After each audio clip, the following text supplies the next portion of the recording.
Happy Mother's Day to all the mothers that are here today. I hope you have a blessed, filled day with love, peace, and joy.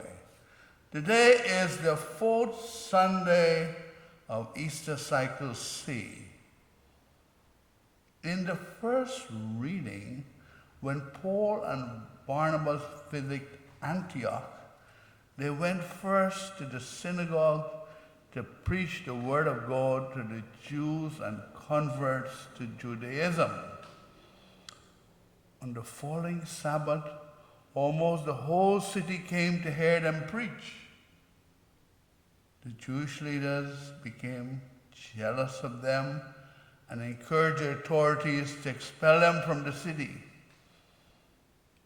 We may start a wonderful project, wonderful ministry that may cause others to be jealous of our project or ministry and wish to stop it.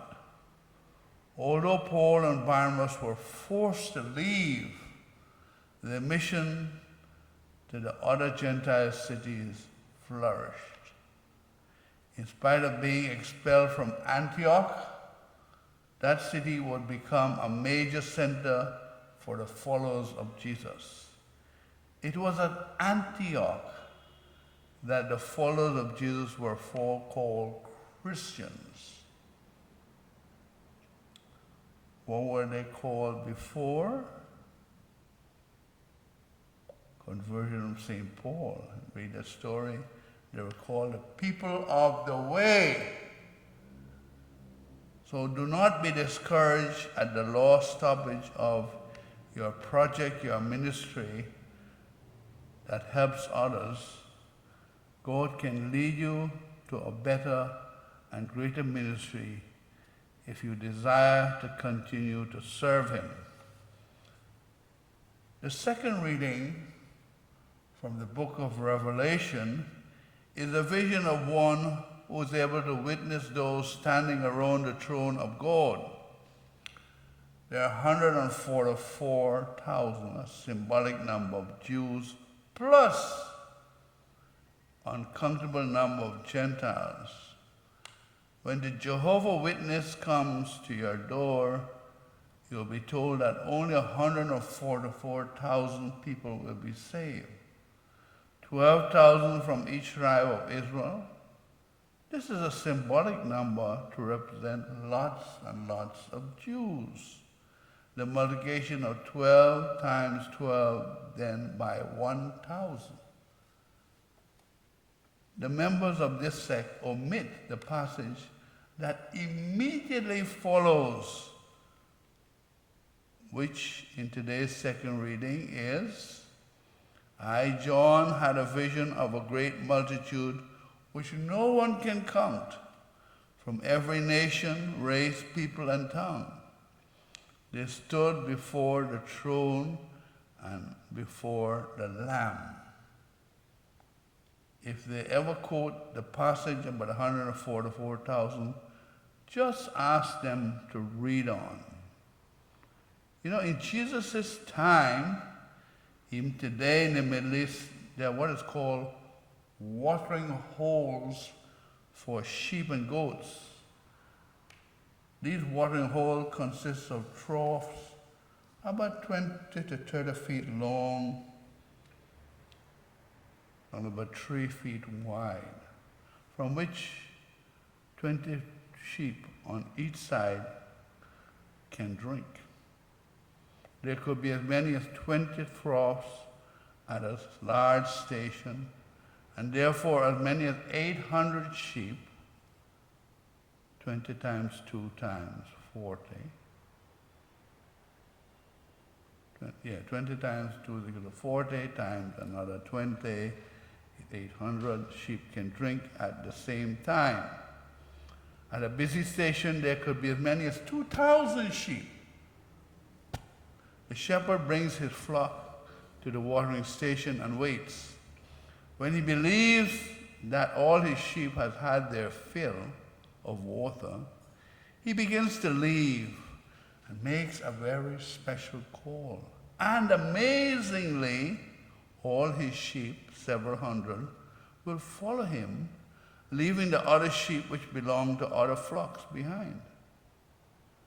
This is the image that the words of Jesus invokes to his listeners. Jesus' desire is to guide and protect us as he did for the early church. His disciples trusted him completely and followed him obediently. Can we do the same? You will not hear him call or his directions unless you are listening to his words in the liturgy of the word and meditate upon receiving the Eucharist. For Jesus to be present to you, you have to be present to him. If teenagers are busy with their electronic gadgets, they will not hear their parents' voices calling them. Therefore, we need to remove any distractions so that we can pay attention to God who speaks to us in the liturgy of the Word and the Eucharist. Sometimes we may be anxious about a situation or have a serious problem to resolve. We have to take it and place it at the foot of the altar gently, silently, and to stop obsessing about it for a while so that we can listen for Jesus, who will speak to our hearts. He comes to us in our need, as he came walking on the water to rescue the disciples whose boat was being tossed about by the waves in the storm. Believe in the Good Shepherd and trust in him. Listen to his voice and follow his advice obediently. Jesus can only be present to you if you are present and attentive to him. There's a parallel between slavery and abortion. Both are based on how you define a slave or a baby in the mother's womb.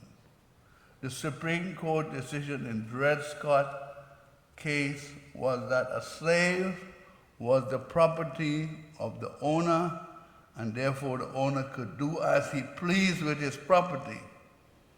The pro-abortionist does not define the child in the womb as a person, but as a thing, the property of the mother.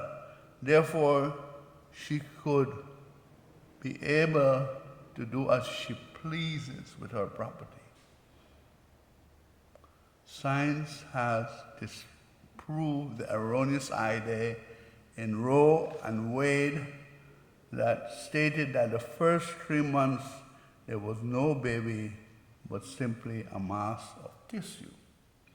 Science can detect a heartbeat at 6 weeks old, and ultrasound images show the gradual growth of a baby.